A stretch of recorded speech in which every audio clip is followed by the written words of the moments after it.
Morning.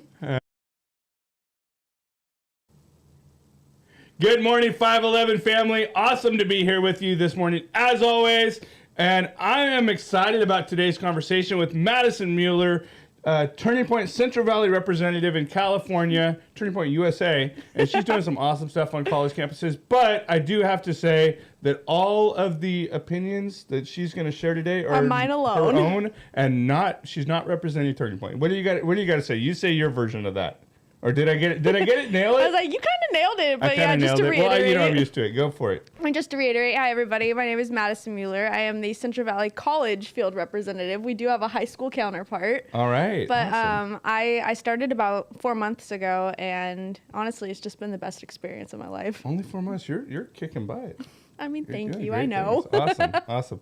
So we're gonna kind of get into it. We're gonna talk about Madison's story testimony, which. Guys, let me know if you want to see more testimonies. I feel like kind of God's stirring me to bring more faith stuff, more testimonial stuff, more testimony stuff, and so we're gonna be doing that a little bit. But I want to get your all's opinion on that as well. And we're gonna be talking faith. We're gonna be talking abortion. We're gonna be talking college campuses and all of these things. So anyway, that's what we're in. So Madison. Awesome to have you. Thank you for having me. Well, it's a privilege. It really is. And can we talk a little bit about what our plan is for today? Absolutely. Okay. So you go, because you're leading the plan, and you're a leader. You're like 23 years old, leading around this 43-year-old guy. But we're gonna be out there. We got some friends joining us. My wife is probably gonna join us at some point. So yeah. I was like, well, our big thing today is, aside from this, that we will be out at CSU Bakersfield later, recruiting to open a new chapter. So for any interested students, don't hesitate to come up to us. Look for the man in the cowboy hat. Apparently, she called me out. I'm wearing a cowboy hat today. So I wear it. Sometimes it kind of stands out a little bit. It's big. It's kind of big, isn't it? I feel like it's big. I'm like, it's giving Texas in the best way possible. Right. They're like, oh, I know what those guys are about. Yeah. Yeah. So we have one guy who is a rancher who was thinking about joining us, but some stuff came up this morning, so he texted me. But we're going to be out there doing some stuff, making an impact, hopefully, on the college campus. I know we got a lot of relationships out there. Starting conversations, that's kind of the key. When you stop communicating with people that you disagree with, that's when polarization happens. So we're trying to undo some of that. That's good. I had a conversation recently with somebody, and I won't say who, but because they asked for anonymity. They were telling me that they're registered Democrat, and I was like, okay, I can be friends with people that are registered Democrat.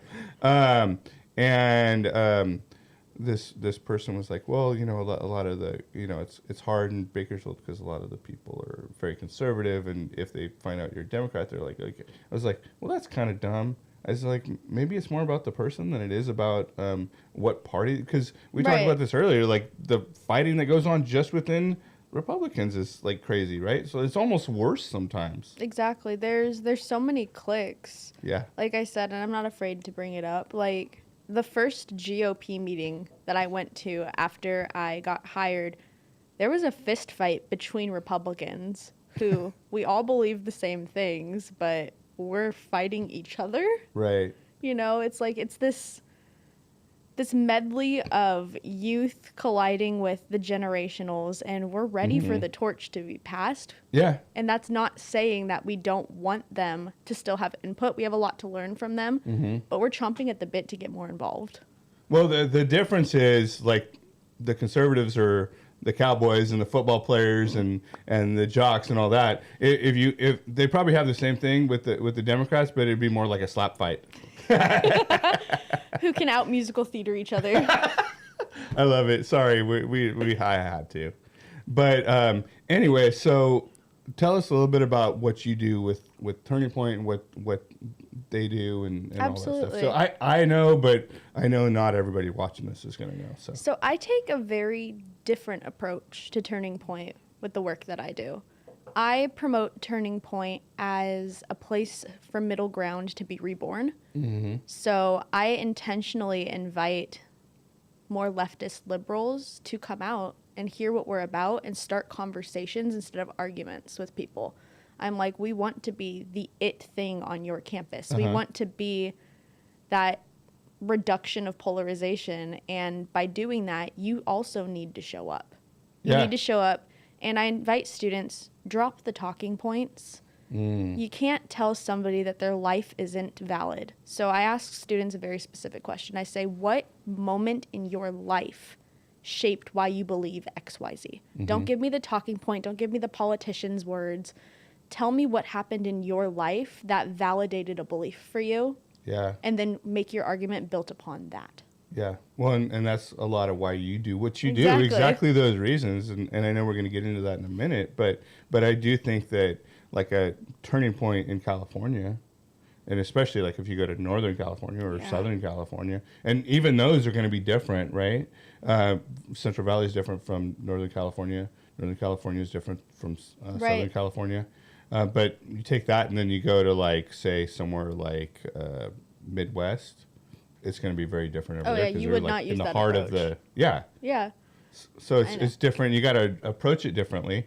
But I think it's good because I talk to many people every day in all the different organizations that we're related to, attached with. You know, Blexit being a large one, Turning Point being another one. Shout out to Pierre Wilson, who, by the way, we're going to be dropping episode 1 of Pierre's show next week. So be watching for that, guys. That's going to be amazing. They had a great conversation, and I just want to tease that out a little bit because y'all are going to really enjoy it. I was impressed. I told Pierre, I said, man, I do this literally every single day, but I think I'm going to start taking some lessons from you, bro. So, Pierre, great job, brother. Anyway, I do think it's important that we have conversations. And we see, where I was going with that was we see a lot of people that are red-pilled conservatives because I think that we have more substance to what we stand for than the Democrats do. Absolutely. I mean, how are you seeing that? Are you seeing people that, especially as you engage with more liberals like that, are you seeing them come over or what? There's definitely students that'll come back a second or third time to my table each week, and they're like, well, hey, you had me thinking about this, so I actually went and looked it up. Yeah. And here's what I found. And this one girl told me it was very similar about immigration. And I told her to, look up the numbers, look up the work that's being done at the border, look up who's responsible for certain things going on. And she came back the next week and she goes, remember when I yelled at you? And I was like, yeah. And she goes, I think I'm actually a Republican.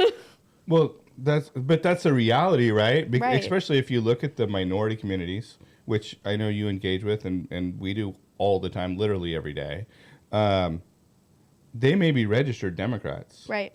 But their values are conservative. Exactly. Especially Latinos and the black community, and probably more so in those minority communities than even in the white community. Exactly. Family is so integral in the Latino community. I am over half Mexican. My birth father was from Jalisco. I have family that's in Jalisco still. And, working in the Latino communities, it's interesting to see that they've been pitched that you are a Democrat. If you're here, you look like the way you do. Yeah. You're with us, and they're against you. Yeah. And when you actually start showing them and taking the time to actually say, well, here's actually what you're voting yes on. Here's what it's actually going to be doing to your community. And here's the party that you're registered with that's supporting these horrible things to happen. You see the light bulbs come on, But I've learned, especially with the communities, I work a lot in Madera. Okay. So at Madera College, it's taking the time and giving a phone number. If you send them to a link, if you send them an email, they're not going to engage. They want to talk to somebody. Yeah. And I want to do that. So even the younger crowd. Okay. They want somebody to be able to actually walk them through. And I know that's how I am, so that's how I want to treat the community as well. Just get them out to Amfest. Right?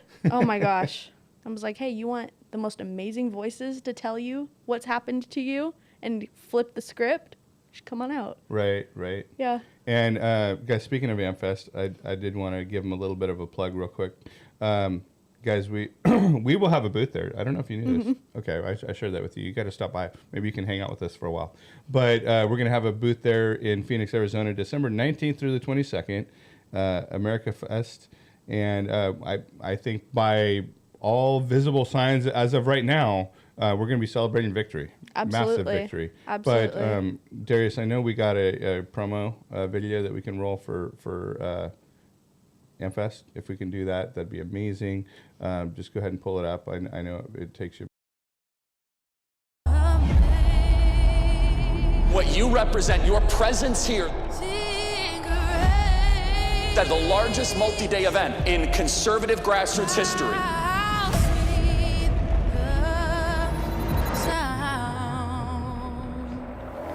Is a message that will be heard by these people. Phoenix, Arizona, people from all over the country. It's quite remarkable because it brings everybody One of together. my favorite of the year. Energy, the left doesn't want you to see it.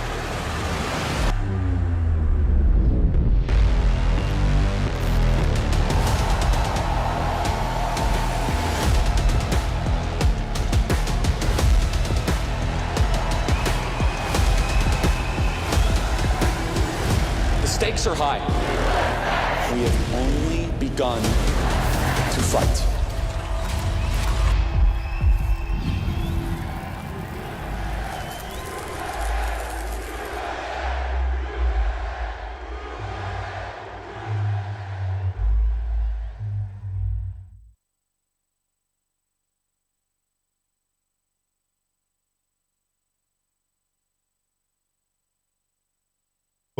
Want to see you there. Would love to see you there. I think we actually did. I don't know if you saw this, Madison, but we did a top 10 reasons to go to AmFest. And what's up, Brock? Good to see you again, brother. We did a top 10 reasons to go to AmFest episode. Jarrett Branch. Do you know Jarrett Branch? Okay, so it's Jarrett Branch and I did that. And I talked to him just yesterday. I was like, well, the top reason to go is because we're going to be there. There you go. I think that was the number one reason we said 511 will be there. So now you're part of the extended 511 family, Maddie. So love having you here. But we were talking about how we can engage with the others, and that's why I brought up AmFest. But there's all sorts of events. We're literally at events like at least once a week, if not like multiple times a week. And I know you like college campuses like every day. Absolutely. Right? So I will say there are a couple perks of coming to AmFest besides meeting like-minded students from all across the country. Those will be the friendships that you never let go of. Yeah. But I think like the most exciting things to come are we are announcing what the student lounge is going to look like. Okay. And we're revamping the speed dating event. Oh, So this is stuff I'm not even aware of. This is for the students, I guess. Absolutely. And then we'll be announcing our musical performances for the evenings, hopefully this upcoming week. Oh, that's awesome. Absolutely. Yeah. Well, they always have legit concerts. Last year, I can't remember who it was. I didn't actually get to go because the person I was traveling with like hates concerts. I was like, okay, fine. And he was older, so I was just like, okay, that's fine. But I know like it was like legit stuff that I enjoy, and I'm sure your generation enjoys, and we had, and I don't know if we have the graphic for it, but we had a speaker drop just the other day. Yeah. And we got a lot of the usuals, and like last year we had Don Jr., and I thought Don Jr. was my favorite speaker of all of them. Well, he is coming back this year. Okay, yeah, very he was phenomenal. excited, very excited. I'm gonna be kind of fangirling in the back corner, but So are you working when you go there? Do you? Mm-hmm. Yeah. One of my students went last year. I'm like, shout out to Nina Spinello at Cuesta College. She showed me a video yesterday of when Tucker Carlson was speaking last year.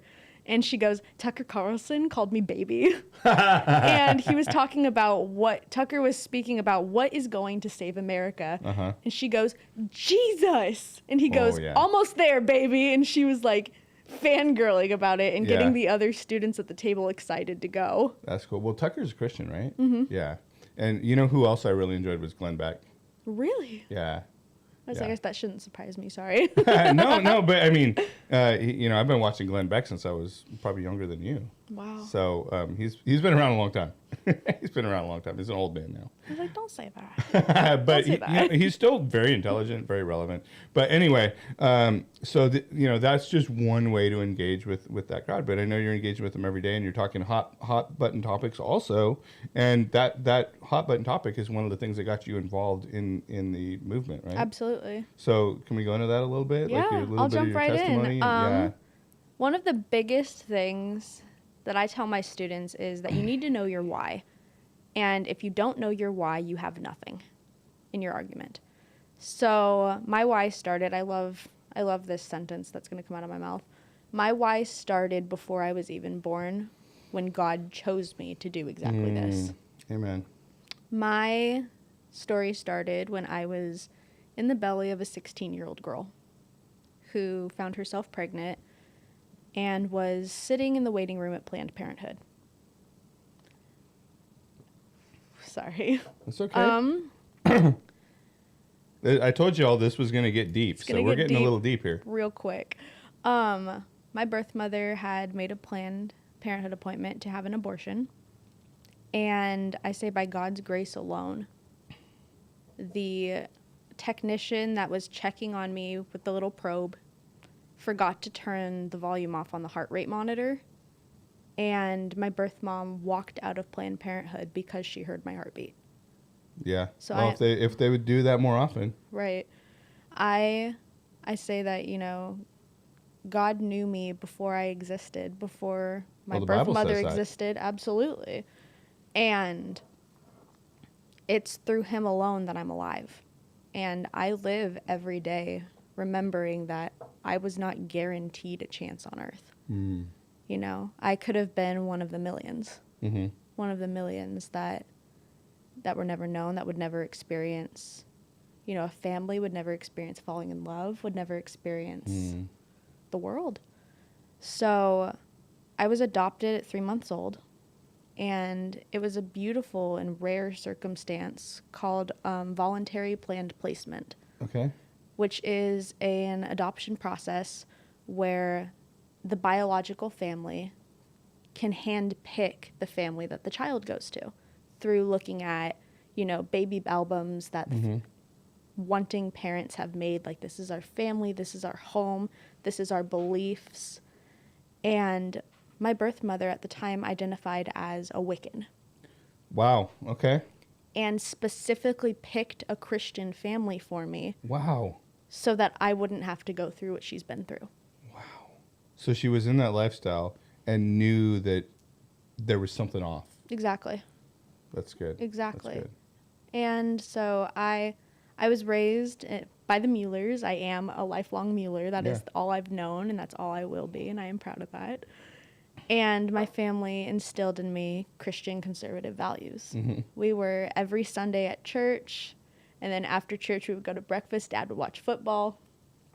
And, I knew where the gun safe was in the house. Didn't know where the key was. That was the good thing. Yeah. But I knew that in my family, our beliefs were rooted in our faith. And my family aligned with the political party, as I would come to figure out the terms growing up, that they aligned with the party that backed the Bible. Yeah. And ultimately, that was the party that supported my existence. Mm. So kind of getting into what I talk about on campus, because this is my why. When you've literally been saved by God before you were even able to accept him into your heart, you do the work for him. Yeah. And so I get into conversations. It's easy when I'm by myself for girls and guys to come up and kind of pick a fight at the table on campus. And say, we'll talk more about that later too. Yeah. And to tell me, as a woman, if you don't support Kamala Harris, you do not support women. Because false. I said, because women, tell me, because if you support women, you support women's rights to choose. So I always tell them my story. And I leave them with the question, what if that was you? What if that was you in your mom's womb waiting to be aborted? And you get the girls that kind of sit there and you can see it processing. Mm-hmm. Or you get the people that say, you shouldn't be here. And I'm like, you know what? That's valid. That is your opinion. I was like, but having said that, your mom chose life, which is why you're here. I did an essay in college, and I will never forget how shocked I was. I called it The Real Pro-Choice. It was an argumentative essay, and I received a D- on it. And the note left on my paper was beautifully written, but I don't agree with you, which is where my grade came from. And I broke down abortion and adoption to their Latin roots. And abortion is abortio, which means to expel and to expunge and to extinguish. And adoptio, which means to choose. So I said, if you are pro-choice, you are choosing life. And I talked about the statistics, how back then it was that there were about 626,000 abortions happening a year. And in that particular year I wrote the essay, I wrote that there were 1.9 million families waiting to adopt. Yeah. So talking about, you know, the girls that make the arguments for, well, what about rape? What about incest? What about women's health?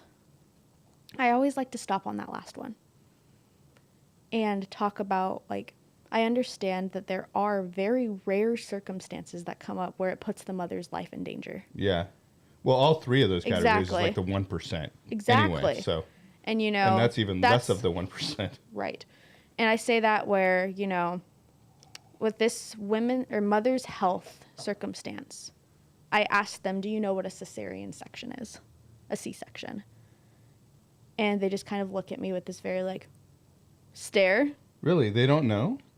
A lot of women on campuses do not know what a C-section is. Wow. So I have to explain the procedure to them. I was cesarean. Really? Yeah. Wow. I was like, congratulations.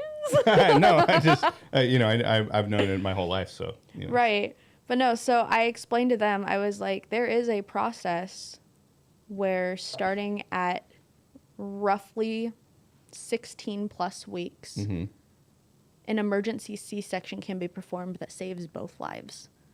So I was like, I understand your arguments for rape and incest. Do you hear my argument for why women's health is not a valid argument? Well, and it, like, if you, which maybe we'll do another show on, but like go down that rabbit hole, there's a lot of health issues that are never talked about that are tied to having an abortion. People die. Right. I wasn't originally going to talk about this today, but I know I brought it up last night, and I'm not ashamed to. Yeah.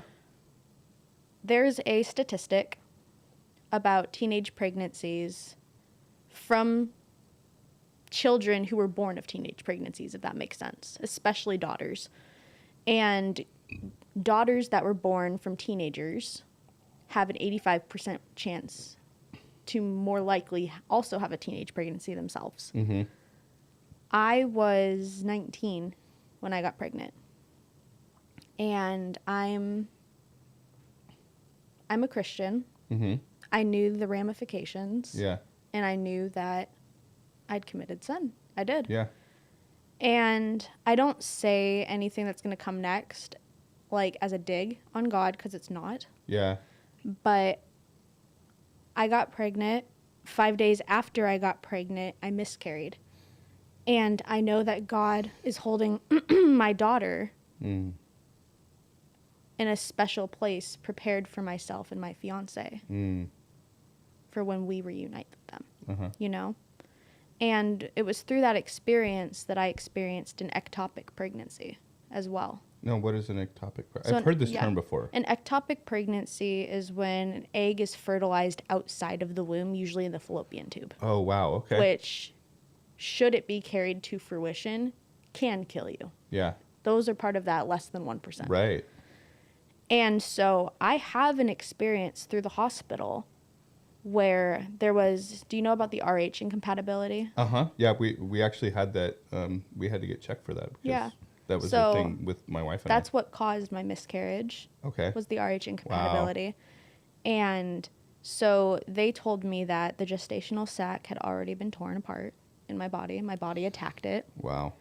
And they said, you can wait it out and hope, or we can give you this medication that will help you get rid of it.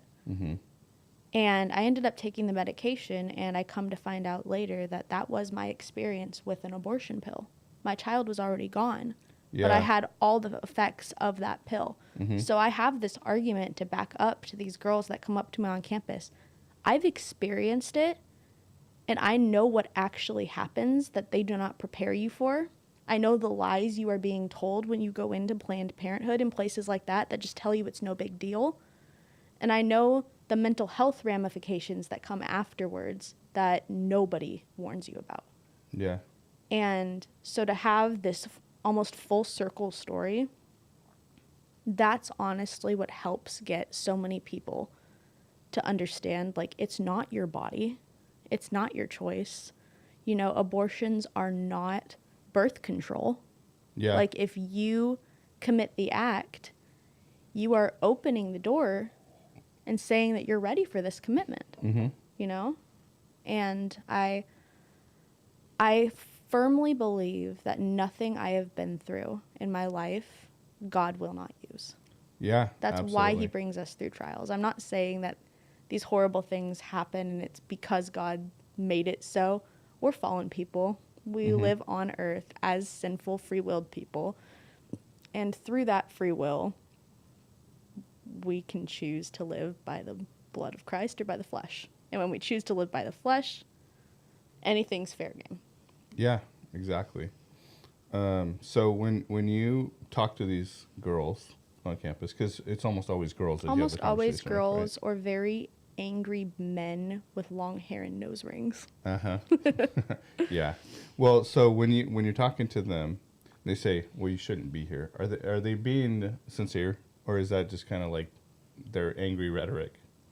I think it goes about 50-50. I think a lot of people, when they hear what I have to say, because it's so me, they don't know how to respond. Yeah. So they jump to that, you shouldn't be here. Oh, well, you're ugly anyways. Like, just these little, like, random things because they know they've been got.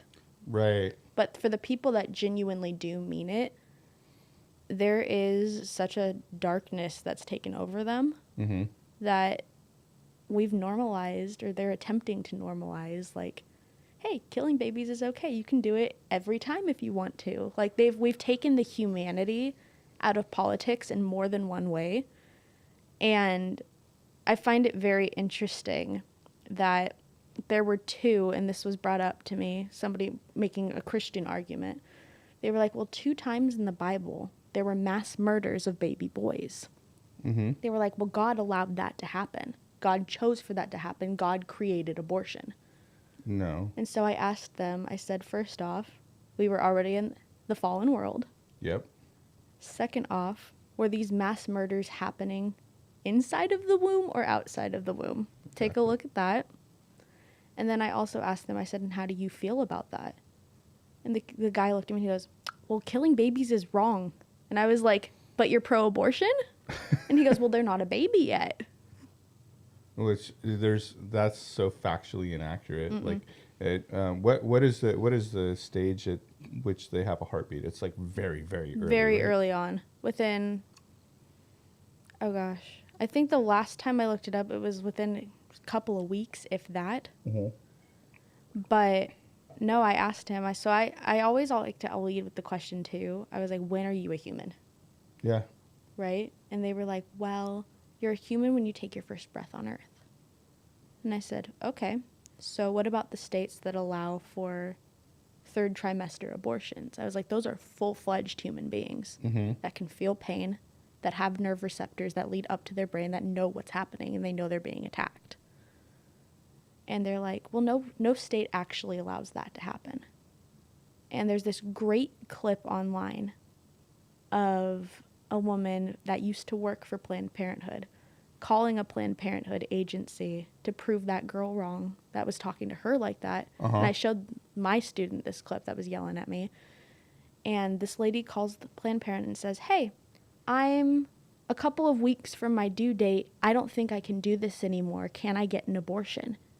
And they were like, we have time today at noon. So I showed that to her and I was like, so do you really think this doesn't happen? Yeah, well, we've shared that before on our show. Right. I'm pretty sure it's probably the same clip. Yeah. The whole phone conversation thing and everything. Yeah, and we have actually that different stories around us. Excuse me, guys. I got a little congestion in my throat today. But I know that I have one story of a friend of mine, and he may be watching, and I won't name any names because I haven't got permission to do that. But they were pushing them to have an abortion at the hospital. They were like, no, we don't want, faith stance Right. and everything else. They're like, we don't want that. But the hospital was pushing, no, you got to have an abortion. Like you're older and all this stuff. Like they're like, no, we don't, no, we want to have the baby. Right. And they went through some they endured. Right. But they did, and God bless them, and love you, brother. And we have another person very, very close to us that is an abortion survivor. Wow. Talks about it all the time, and she was a twin. Her brother died. She survived. Wow. So like very, I mean, clearly, like you knew this without me saying it, but like we're very anti-abortion, Absolutely. pro-life. And isn't it interesting that it's pro-life and pro-choice? Right. What is the choice? The choice is not life, right? So why is Right. it's just crazy to think about. And then when, like most of the people, not all of them, but most of the people that are pro-choice are not educated around the topic. No. And I tell people, they're like, why are you telling me I'm a victim? Why are you telling me I'm being lied to? Because you are. And I tell them that. I was like, what do you think happens after you take an abortion pill? And they're like, well, the coined term, the clumps of cells come out and I go on with my life. Mm-hmm. And, this is also not great and fun to talk about, but it's the truth, I had my experience with that the night before my 21st birthday. Wow. Or my 20th birthday, one of the two. My 21st. And I was sick for weeks. Uh-huh. Like physically ill. There were, I don't want to get too graphic, I don't. Sure. But there were, constant trips to the restroom. Mm-hmm. You were throwing up like crazy. You Mm-hmm. couldn't keep anything down. You had body aches for months afterwards. And I talked to them and I was like, I went through this. Have you been through this? And they're kind of looking at me and they're like, well, nobody tells you that that's going to happen. And I was like, and that's why I tell you, you're being lied to. Nobody's telling you what's actually going to happen to your body. Nobody's telling you that the more times you take this medication, the less likely you are to continue to be fertile. Nobody's telling you, like, what it's going to do to the longevity of your life. Right. You're looking at it in this moment and not thinking about your own future. You're choosing to be a victim. That's really what pro-choice is, choosing victim mentality. Uh-huh.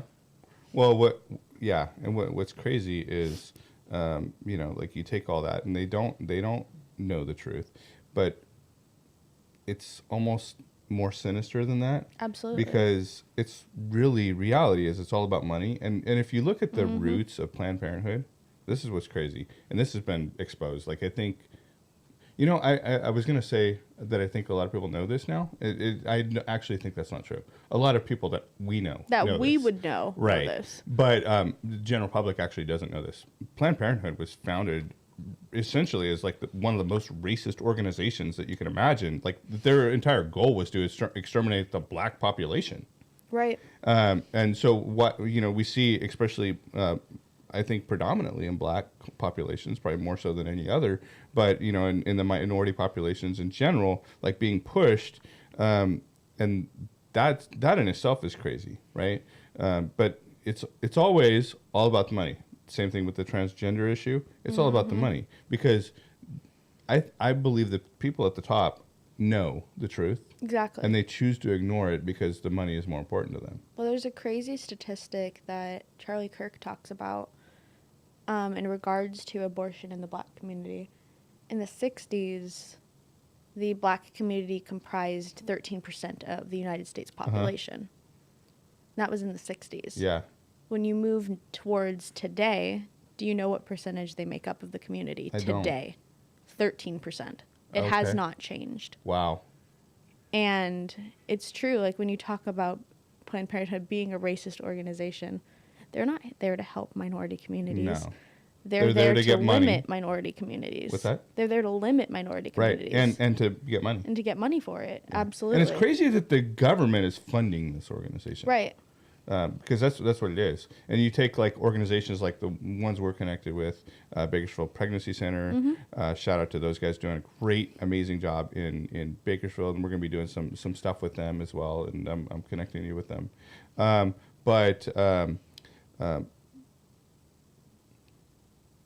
The amount of ignorance around this topic, and the amount of government funding that goes towards this is crazy, because we got, again, Bakersfield Pregnancy Center is just one, and we got these all across the country. Right. So, there are other options.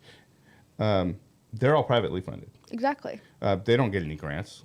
And they're there for women's health too, right? They call it women's health, right? It's not women's health. It's murdering babies. But and I know I'm gonna get blacklisted on YouTube and Google for saying this. I'm like, whatever. I'll do it with you. I don't care. I just tell you the truth. You guys know that if you're out there watching. That's why we stream on X and Rumble. By the way, go follow us over on X, and they're not gonna ban our stuff. But thank you, Darius.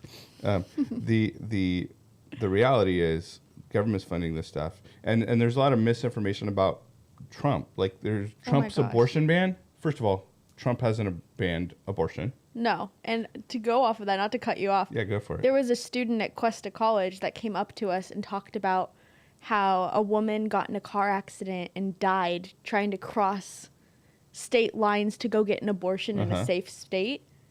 And I had her look up the story and show it to me. And when she actually looked up and read it on a news outlet and not Twitter and TikTok, she realized that that's not actually what happened. Yeah, it's not factual. What is factual about it? What's factual about it? Yeah, what are the facts? She went into labor while she was on a road trip, was not fleeing her state. Right. She went into labor and had to pull over on the side of the road, and another car hit her car after she'd already been removed by the ambulance. Right. So she wasn't fleeing. She wasn't fleeing. She was not in her vehicle, and both of them survived, and she wanted her child. Right.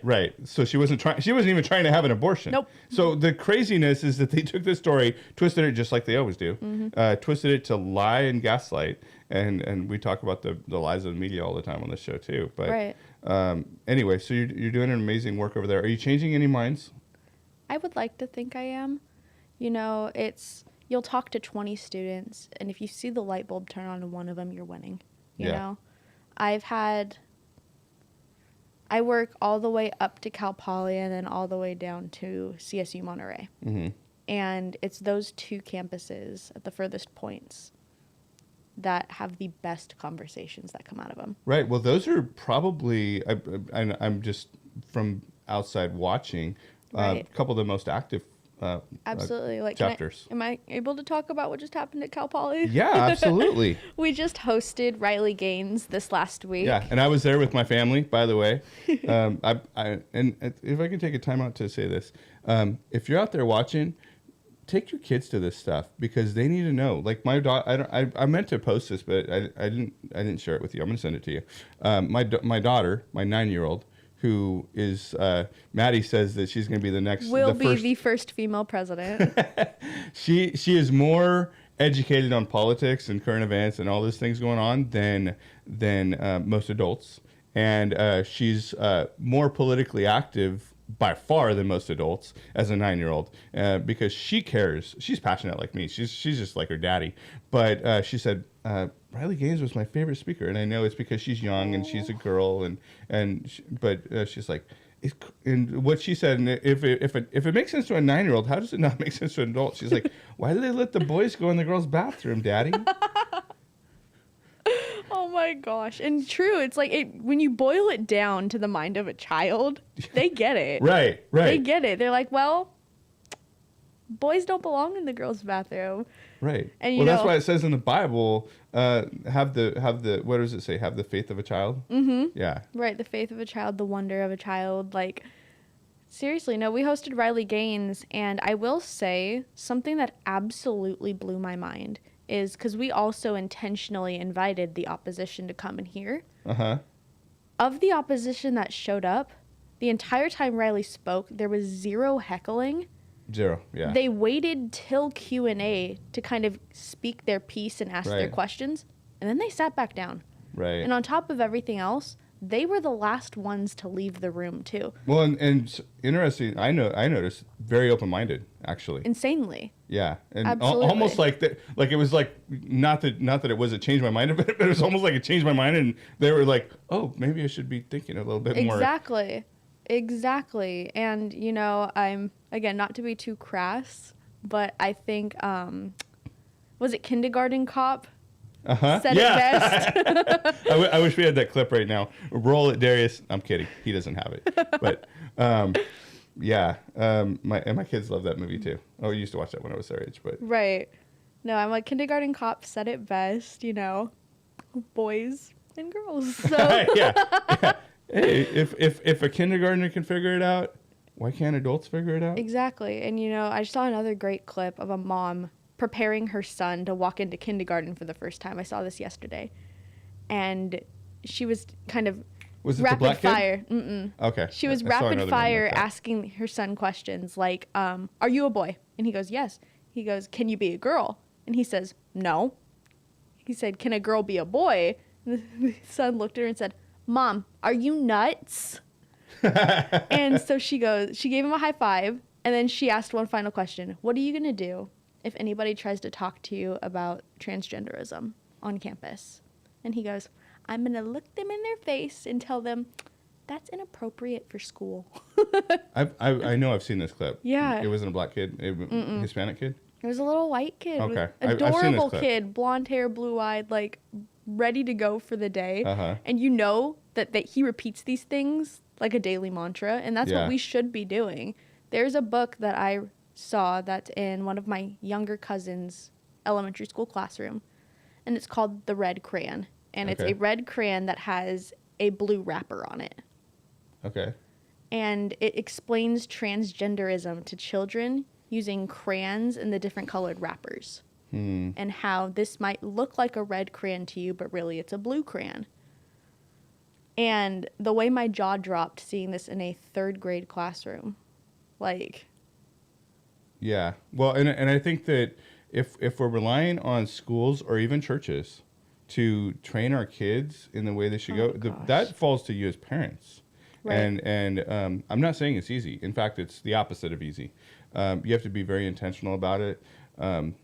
But I would encourage any parents who are out there watching, bring your kids, take your kids to stuff, Right. sit down with them and ask them questions. And And, you know, shameless plug. yeah, Turning Point USA does have education materials and curriculum, so give that a look.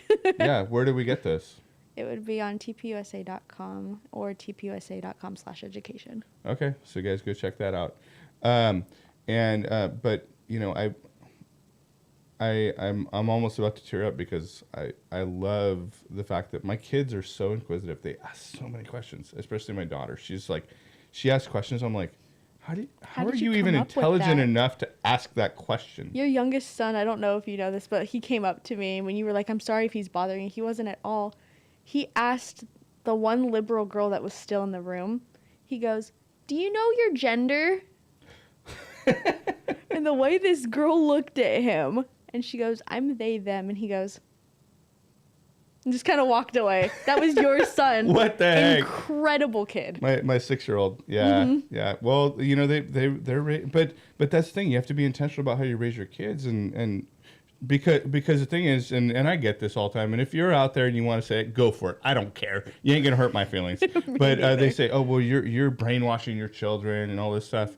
And I had this conversation with a friend of mine, and I said, this is what they say, and I'm just like, you know, they say that because they want to be the ones that brainwash their kids. But And that's when you lean in and you say, heck yeah, I am. Yeah. Well, what he said is when it's your kids, it's not brainwashing, it's child rearing.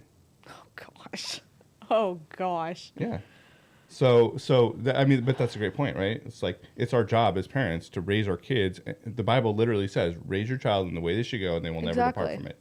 And that doesn't mean that they won't have their adventures. No, right? I wouldn't have the faith that I have if it hadn't come from my mom and dad. Yeah. I wouldn't. Any opportunity to pray with me, they took it. Any opportunity to talk to me about my faith, they took it. In my first grade class, I was at a private Christian school locally, and I got baptized. I got baptized in first grade, and I genuinely knew why I was doing it because of my parents. And, my dad was raised in the Catholic Church. My mom was raised in the Christian faith. And I got to witness my dad at 60 get baptized into the Christian church. It was the most beautiful thing ever. And I tell you, I grew up, my dad was goofy. My dad was fun. But he was very stoic at times. Okay. After his baptism, he was a changed man. Wow. I physically saw the change happen. My whole family did. He was emotional. He was deep with us again. It was such a beautiful thing through Christ that brought him to be able to do that. He's living a whole nother life now. Not saying his first life wasn't great, but he's hopeful again. And it's such a beautiful thing. I look at my parents as, guidance for everything at this point in my life. What I want my marriage to look like, what I want raising children to look like. My mom makes the joke, and I deserve it. She goes, "I hope you get one just like you, Maddie." And I said, "Gee, thanks." That's but funny. no, I'm like, there's such a hope and faith. And, some of the stuff I've been through, people kind of look at me and they're like, "How are you still happy?" And I kind of count Christianity as a cheat code. When you have faith, you have hope inherently in your heart. So you always know that whatever you go through, you grow through. It sounds really cheesy because it is, but it's true. Yeah. And it all becomes part of your testimony. We've raised our kids in that faith, and they love going to church, right? My son found this junior high group that he's just like, he's like, "I don't want to go anywhere else. I love it over there." So we spent some time afterwards going over there, and I was exhausted because I get up at 4 a.m. most days.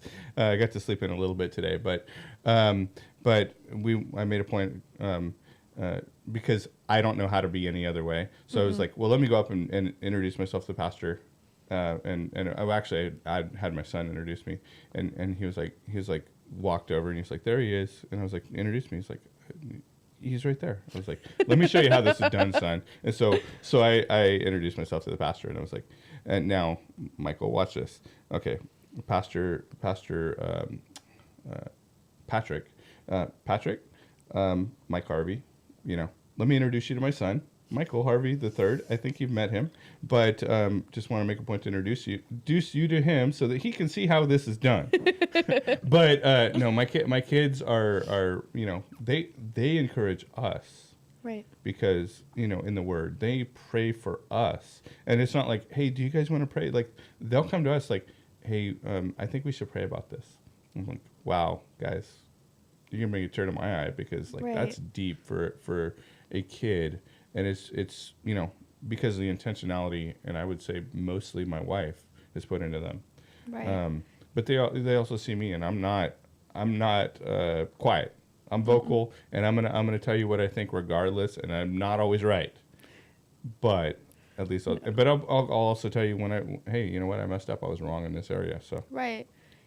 I being in my 20s now, my mom is my best friend. And to some people, that's going to sound really sad, but I'm blessed to have the relationship I do with her. Mm-hmm. And I'm at a point where, I kind of care about my parents as if they're my kid. Oh, wow, that's cool. I really do. When things happen that I really shouldn't be worrying about, I'm praying for them. I'm praying for better outcomes. I'm praying for their relationship all the time. Not that they're empty nesters. They're finally, dating each other again. Yeah, oh, that's cool. And I told my mom just the other day, I was like, this is going to sound so stupid coming from me, but I'm proud of you, Mom. She's setting boundaries with people that need to have boundaries put in place. And I was like, I know this is something you would have told me in high school, but I'm so proud of you for doing that. And yeah, it's just navigating my 20s has been really fun because I have my family to lean on. Yeah. And no, yeah, like it's fun to kind of, I don't want to say be their parent now, but you know, like Christ allows us to have these deeper relationships with people. Like I throw in my fiance's face all the time. I was like, "Oh yeah," I was like, "I know Christ's love, so I automatically am able to love you more than you can love me." I was like, just because I love like Christ. So that's pretty cool for me. Yeah, that's cool. Well, I know if I heard that from one of my kids, The I'm proud of you. yeah, I'd probably like break down right there.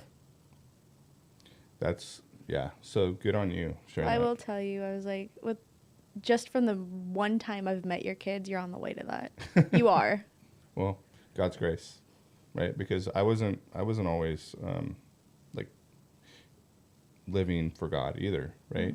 And I was sharing with you with this with you before, and I'm going to go ahead and share it with you guys because not everybody knows like all of my story, and I'm not even going to share all of my story right now, but I know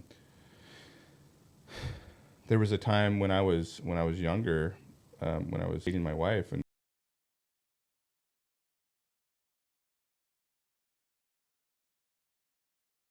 all this stuff, and I knew there were some things in my life that weren't right, and so I was just like, you know, let me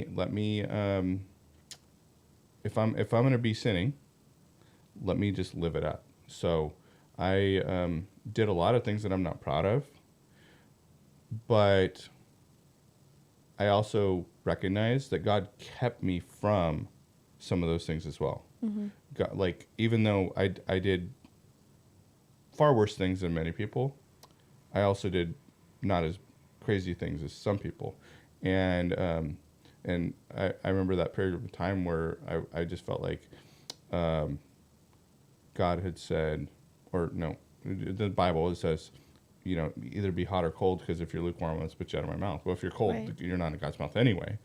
But always before that, I'd been, you know, very on fire for God. And but just give you a little teensy bit of my story. The last time I did cocaine was at my wedding. And this sounds like, you did cocaine at your wedding? That's insane, right? Yeah, I was a knucklehead. So I did, like I said, I did some things I'm not proud of, but it was like that moment, everything changed, and I was like, okay. And you know, I had gotten a DUI during that time period. I was drinking, I was doing drugs, I was doing everything. I still held my life together, but I was like and I would never say I was an addict. I was like a recreational user, Right. but the moment I got married, it's like everything changed, and I was like, okay, I'm putting all of the stupidity behind me and moving Right. forward. And I didn't immediately stop drinking, and you know, that came, you know, several years later, but it was like you know, I put all that stuff behind me, and I could have gone a different path, but God cut off some of those relationships also. It's like Absolutely. the day of my wedding, it's like some of the friends I had been spending time with doing some of those knuckleheaded things, like, were completely eliminated from my life. Wow. And I got back into church, got back into God, and it's crazy how God keeps his promises to us no matter what, because something else I have to share in this, and I know I shared more with you than I am here, but there was what I said. yeah. I there was a time in my life where when I first started dating my wife, she had invited me to go on a family trip with her and her mom and her brother. And I said, you know what? I'm going to stay behind. I'm going to spend the week here with God. I'm going to get in my word. I'm going to pray. And I'm going to see where God wants us to go with this relationship. And I fully intended to spend the entire time in the word and just seeking God on it. And that morning, you know, she called me when they left. It was like within an hour. It's crazy. It's hard for me to tell this story without tearing up a little bit. But within an hour, the only time in my life that I can ever remember doing this. So like this isn't how God speaks all the time, but sometimes. I opened the Bible and put my finger down. The first verse I came to. A man is to leave his parents and cleave to his wife. And I said, okay, I think God answered my prayer. Yeah. And I think he honored the fact that I was willing to spend an entire week there in doing that. And I will tell you, the most important decision in your life is going to be who you marry. It's the biggest decision of your life. And if you get it right, God will so tremendously bless that. And he has. And I have the most amazing wife. And she doesn't hear it often enough.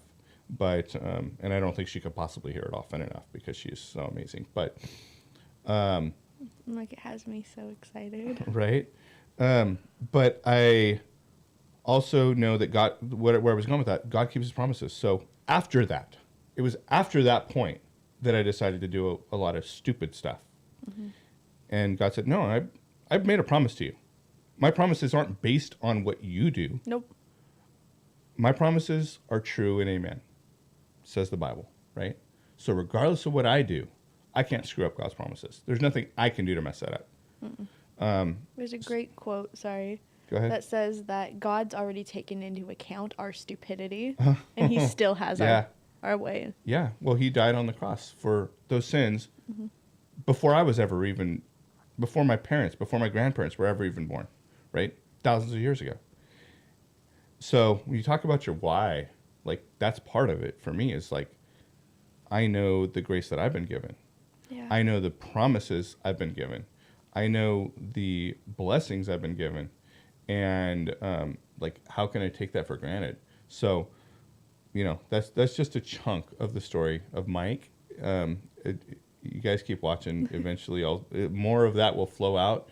But I also see the future and the direction of our country and where we're headed. Right. And see how much I love those little kids. I'm like, I'm not going to stand for them to grow up in a country that's so drastically different from the one I grew up in. So I'm going to do everything I can to make a difference in that. Wow. So anyway, I told you guys it was going to get deep today. It got a little deep, didn't it? Yeah. That's not a bad thing. Yeah. It's not. It's the vulnerability that I would argue is missing from so many people's lives. We've become cookie cutters that don't really talk about our individuality and our stories anymore, and that's all faith is our individual stories and testimonies. Yeah. God speaks to every single person in a different way. God reveals himself to every single person in a different way, and that's the beauty of it all. It really is. You know, the way God revealed himself to you is different than how I was revealed. But, you know, I was like, I don't know how much time we have left, but I'll kind of... This is my show. We can take as much time as we want. I was like, I'll kind of jump into this because there was a period of my life where my faith was heavily tested. And my sophomore year of high school, I experienced abuse from the boyfriend I'd met in church, who was lost, and coinciding with abuse I was experiencing from a boy at school that I didn't know. And it came out. I shared with 3 of my friends that this was happening to me at school. They reported it to the campus, and I got pulled out of 6th period that day. They were like, oh, you're not in trouble. We just want to talk to you about something. So I got pulled into a conference room, and I was at school for 7 hours that day after the school closed. Wow. Talking to police, talking to advisors. I will never forget the look on my mom's face when they called her, and my mom thought I was in trouble. She was so upset on the phone with me when I was like, hey, you need to come to student services. Like, I've been here for a while. They told her outside the conference room door why I was here, and I will never forget when that door opened, the look on her face. And so we went through this process. What was that look? The process? No, you said the look on your mom's face. What was the look? The utmost pain for what I'd experienced. And Yeah, it's burned into me. She sat down. The police officers were already in there. And I went from keeping this huge secret to telling like 12 different people in the span of a couple of hours. I told the police I didn't want to press charges. I just wanted it to go away. Yeah. We got home. 30 minutes after I got home, the police showed back up at the house, said, hey, if you don't press charges and this happens to someone else, you could be held liable for not reporting it. So Wow. I went through the court process, and I remember I was given the opportunity to read a victim's advocate letter, kind of to the judge, referring to the judge about what I'd experienced and what I want to see happen. Mm-hmm. And I wrote and rewrote and wrote and rewrote, and I started off quoting scripture in the room. And it was 1 Timothy 1:15 through 17, and the verses basically said that Christ loves me even though I'm a sinner, of who I am the worst. And I let the court know that day that what this young man had done to me was awful, but in God's eyes, it's no worse than anything I've ever done. Wow. That's powerful. And so I publicly forgave him, and I meant it. Mm-hmm. And I asked for whatever sentence, the judge thinks. And the first thing that the judge said, she was so soft-spoken, like we were all leaning in, was that the young man owed me for everything, that he got minimal, no time. He got a year of probation and I think 300 hours of community service. Wow. And she said that my letter was probably, in all of her years, the most unhateful letter she'd ever heard. Yeah. His parents thanked me when we left. Like, it was this heavy experience, but I walked out of the room like I could not have done that without the Holy Spirit. I couldn't. Yeah. Well, what happened in that courtroom probably dictated the rest of his future. Right. And I will never name names. Yeah. But I've bumped into him a couple of times through my work at Fresno State, and I still get that little pit in my stomach, but it's a little half smile and a wave, like, yeah, we understand each other. So did he ever give his life to the Lord? Did he ever give his life to the Lord? Honestly, not that I know of. When I knew him, he was Sikh. Okay. So I'm not going to speak on any of that because I'm not familiar with the faith. Sure. But I know that it was my faith, at least. Yeah. And there are stories in the Bible that prove that even the faith of those around you can be enough. Yeah. So. Well, you've been through a lot. Yeah, and like I said, God's used every little bit of it. I've been able to relate to some of my students in ways that I wish we didn't, but we do. Yeah. And it's all been stuff that's brought us closer.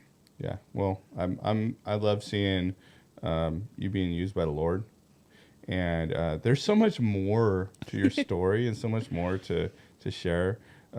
So I would love to have you back at some point in the future.